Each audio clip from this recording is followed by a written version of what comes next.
tentang kesalahan berbahasa pada tataran sintaksis. Yang pertama, saya sendiri akan menjelaskan tentang pengertian sintaksis. Sintaksis merupakan salah satu studi yang membahas tentang hubungan kata-kata dalam suatu wacana. Sintaksis sendiri menjelaskan tentang bentuk sintagma atau kolaborasi kata-kata. Dalam sintaksis memuat penyusunan kata-kata dalam suatu kalimat. Selanjutnya yaitu bidang kajian sintaksis. Terdiri dari 3, yaitu frasa, klausa, dan kalimat. Yang pertama yaitu frasa. Frasa merupakan salah satu satuan gramatikal yang terdiri dari beberapa kata dengan kata yang lainnya yang bersifat non-predikatif. Selanjutnya yaitu klausa. Klausa merupakan salah satu satuan gramatikal yang terdiri dari beberapa gabungan kata yang sekurang-kurangnya terdiri dari subjek dan predikat agar memenuhi kriteria sebagai sebuah kalimat. Selanjutnya yaitu kalimat. Kalimat merupakan satuan bahasa terkecil yang di dalamnya memuat pemikiran yang utuh, baik secara lisan maupun tulisan. Awal kalimat diawali dengan huruf kapital dan diakhiri dengan tanda titik atau tanda baca yang lainnya. Selanjutnya yaitu pengertian kesalahan berbahasa pada tataran sintaksis. Menurut Marhamah, menjelaskan dalam berbahasa, kita mengucapkan kalimat-kalimat untuk menyampaikan suatu pemikiran, perasaan, atau gagasan kita. Sebab-sebab terjadinya kesalahan sintaksis terbagi menjadi 9 kesalahan, di antaranya yang pertama yaitu kalimat berstruktur tidak baku, yang kedua kalimat ambigu, yang ketiga kalimat yang tidak jelas, yang keempat diksi yang tidak tepat dalam membentuk suatu kalimat, yang kelima yaitu kontaminasi dalam kalimat, yang keenam koherensi, yang ketujuh penggunaan kata mubazir atau tidak efektif, yang kedelapan kata serapan yang tidak tepat dalam membentuk suatu kalimat, yang terakhir yaitu yang kesembilan logika kalimat. Macam-macam kesalahan bahasa pada tataran sintaksis. Kesalahan bahasa tingkat frasa biasanya ditemukan dalam bahasa lisan dan bahasa tertulis. Istilah tata bahasa diambil langsung dari tata bahasa Belanda yang merupakan bagian atau cabang ilmu linguistik yang memuat wacana, kalimat, klausa, dan frasa. Ada beberapa alasan untuk kesalahan bahasa di bidang frasa. Antara lain yaitu pengaruh bahasa daerah, penggunaan preposisi tidak pantas, kata-kata yang salah, penggunaan unsur yang mubazir atau tidak penting, dan penggunaan level tertinggi secara berlebihan, menyamakan ganda, dan juga menggunakan bentuk timbal balik yang tidak tepat. Berikut, saya akan menjelaskan tentang contoh kesalahan struktur frasa. Kesalahan bahasa tingkat frasa juga disebabkan oleh kesalahan struktur frasa. Frasa yang harusnya ada di AB dibalik menjadi BA. Oleh karena itu, frasa tersebut menjadi salah. Berikut wujud kesalahan bahasa pada tataran frasa. Yang pertama yaitu Pak Budi adalah guru bahasa Indonesiaku di SMPN 3 Genteng. Terdapat kesalahan bahasa pada kalimat tersebut karena frasa tersebut urutannya terbalik. Jika kalimat tersebut disusun menjadi kalimat yang benar, contohnya seperti ini. Pak Budi adalah guruku bahasa Indonesia di SMPN 3 Genteng.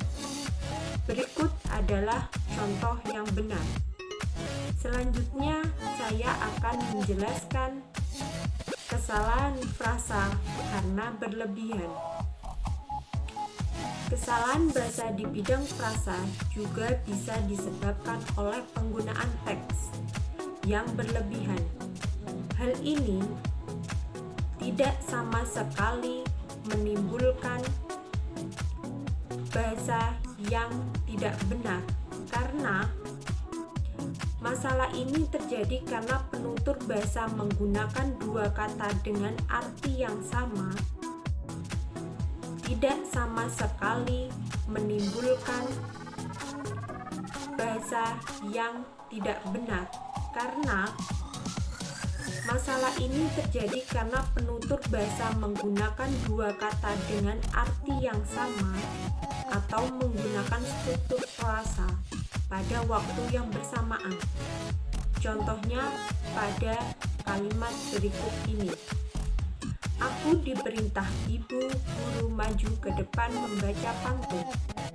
Terdapat kalimat yang mengalami kesalahan pada contoh tersebut karena penggunaan frasa maju ke depan yang berlebihan.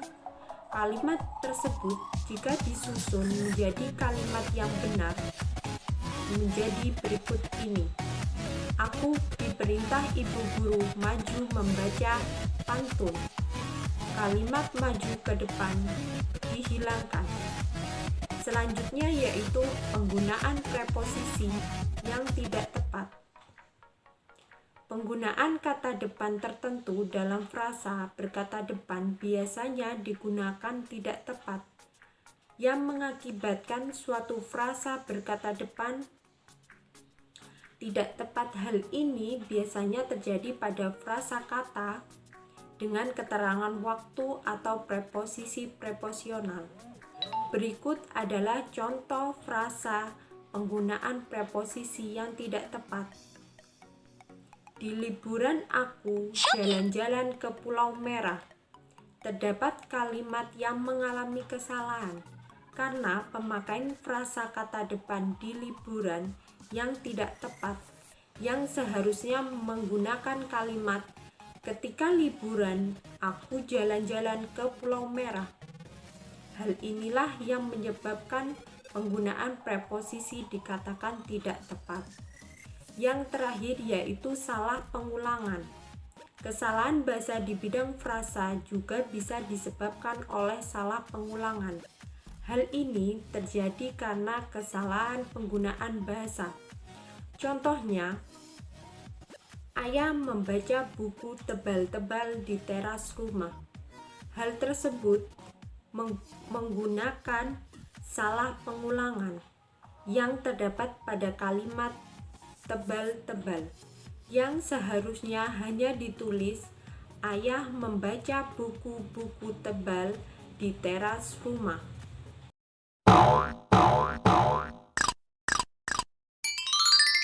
Pembahasan selanjutnya kita akan bahas tentang kesalahan berbahasa pada klausa. Klausa merupakan suatu komunikasi yang di dalamnya terdapat beberapa kata yang saling berhubungan secara fungsional. Klausa di dalamnya terdapat subjek, predikat, objek, dan keterangan. Kesalahan berbahasa dibagi menjadi 3. Yang pertama, kesalahan klausa predikat kosong. Yang kedua, kesalahan klausa subjek kosong. Yang ketiga, kesalahan klausa verbal monotransitif. Kita akan bahas yang pertama, yaitu kesalahan klausa predikat kosong. Kesalahan klausa predikat kosong ini di mana tidak adanya predikat pada klausa. Contohnya seperti ini. Pada contoh tersebut, pada klausa untuk pernikahan tidak adanya predikat, sehingga makna yang terkandung tidak dapat tersampaikan dengan semestinya. Sehingga kita harus tambahkan predikat menghadiri. Oleh karena itu, jika kita tambahkan predikat menghadiri, jadinya seperti ini contohnya. Yang kedua, kesalahan klausa subjek kosong.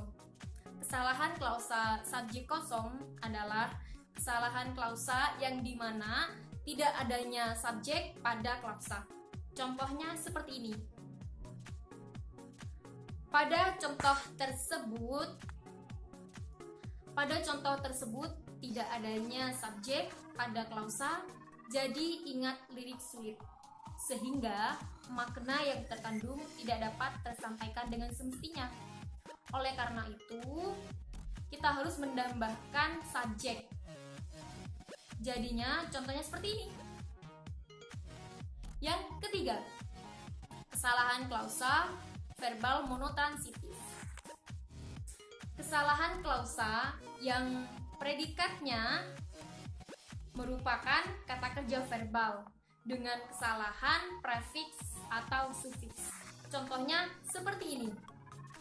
Pada contoh tersebut tidak adanya awalan pada klausa ingat. Seharusnya awalan yang digunakan pada klausa ingat yaitu men. Jadi seperti ini contohnya. Oleh karena itu kita dapat memahaminya dengan baik.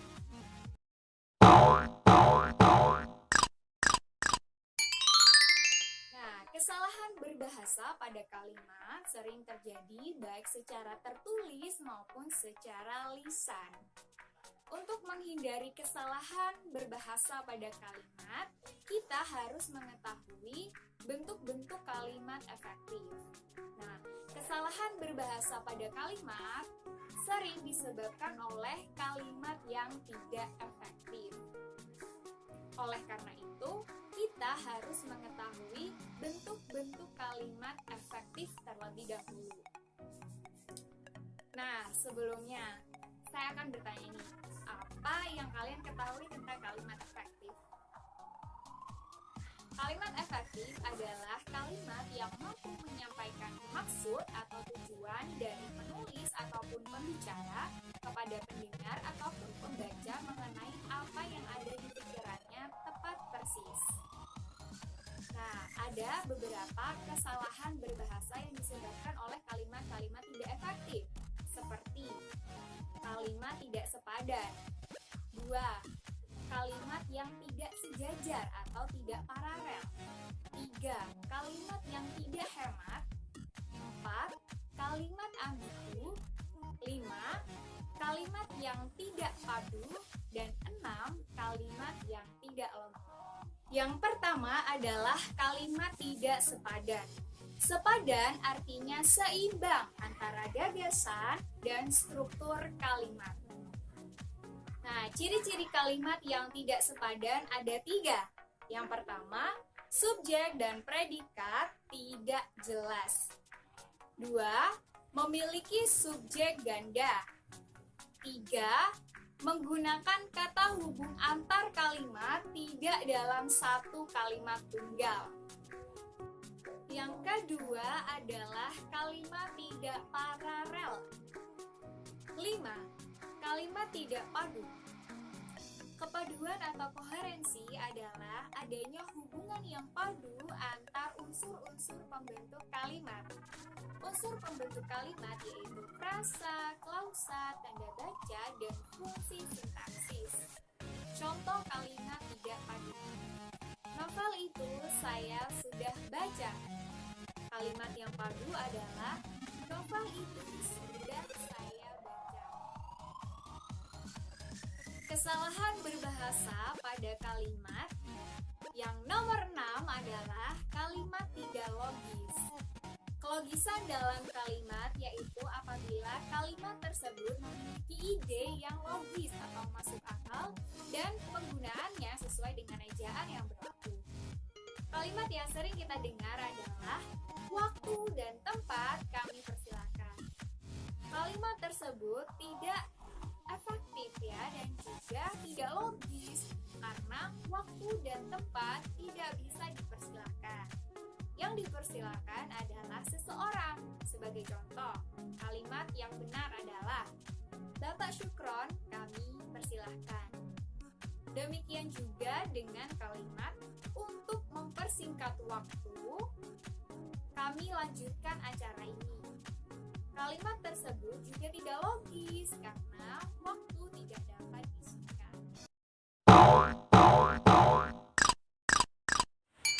Yang terakhir yaitu tips-tips untuk mengurangi kesalahan berbahasa dalam tataran sintaksis.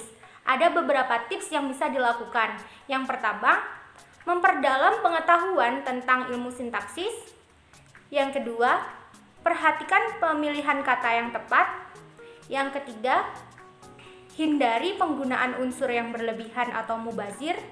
Yang keempat, memperbanyak membaca buku atau referensi yang lainnya. Yang kelima, sering latihan menulis yang berpedoman pada penggunaan kaidah bahasa Indonesia yang tepat. Dan yang keenam, membaca ulang tulisan atau merevisi. Tips yang pertama yaitu memperdalam pengetahuan tentang ilmu sintaksis.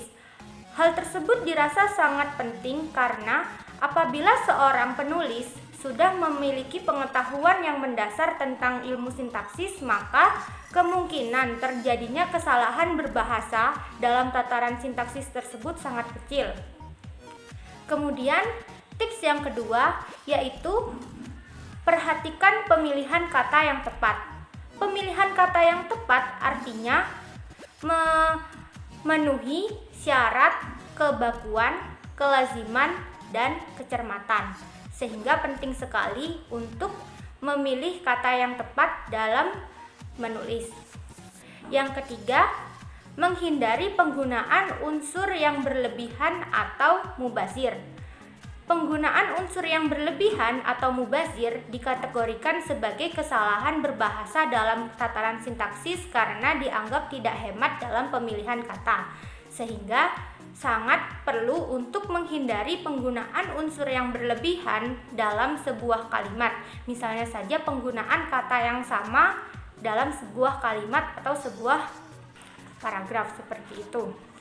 Tips yang keempat adalah memperbanyak membaca buku atau referensi yang lainnya. Sebagaimana yang kita ketahui bahwa kaitan antara keterampilan berbahasa membaca dan menulis yaitu apabila seseorang terbiasa membaca, maka dapat meningkatkan keterampilan menulisnya. Hal tersebut karena apabila seorang penulis itu sudah terbiasa membaca, maka kosakata yang dimiliki itu sangat beragam, sehingga dia dapat menggunakan kosakata yang dimiliki untuk menghasilkan sebuah tulisan yang tepat. Hal tersebut dirasa cukup penting untuk mengurangi kesalahan berbahasa dalam tataran sintaksis. Tips yang kelima yaitu sering menulis yang berpedoman pada penggunaan kaidah bahasa Indonesia yang tepat. Apabila seseorang sudah terbiasa menulis dengan menggunakan kaidah bahasa Indonesia yang tepat, maka kemungkinan terjadinya kesalahan berbahasa dalam tataran sintaksis itu sangat kecil. Dan tips yang terakhir yaitu membaca ulang tulisan atau merevisi. Hal ini merupakan tahap akhir dalam sebuah penulisan. Tujuannya adalah untuk memeriksa kembali tulisan dan menemukan kesalahan yang dibuat selama proses penulisan. Misalnya saja yaitu kesalahan bahasa dalam tataran sintaksis. Itulah tips-tips yang bisa dilakukan untuk menghindari kesalahan berbahasa dalam tataran sintaksis.